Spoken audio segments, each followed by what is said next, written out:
মধ্যবিত্ত ঘরে যা হয়। ও মা, কি হয়েছে রে? মা দেখো না, মাজনটা শেষ হয়ে গেছে, কি দিয়ে ব্রাশ করবো? একটা নতুন এনে দাও। না না, নতুন মাজন আনতে হবে না, আমাকে মাজনটা দে দেখি। মাজন নেই বলছিলি না, এবার দেখ কত মাজন আছে এটার মধ্যে। দে এবার ব্রাশটা দে। এই নে ধর, যা ব্রাশটা করে নে। সত্যি মা, তুমি পারো বটে। শোন খেন্তি, সংসার চালানোর জন্য না মায়েদের এসব পারতে হয়, বুঝলি?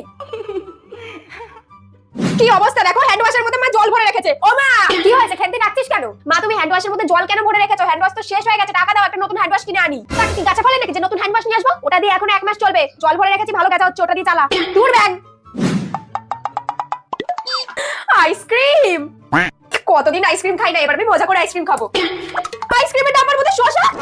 মা তুমি আইসক্রিমের ডাব্বার মধ্যে শসা কেন রেখেছো? আইসক্রিম শেষ হয়ে গেছিল, তাই ওগুলোর মধ্যে শসা ভরে রেখেছি। তাই বলে তুমি আইসক্রিমের ডাব্বার মধ্যে শসা রেখে দেবে? আইসক্রিম শেষ হলে কি বাক্সটা ফেলে দেবে নাকি? তুমি আজকে আমার মন ভেঙে দিলে মা। যত সব।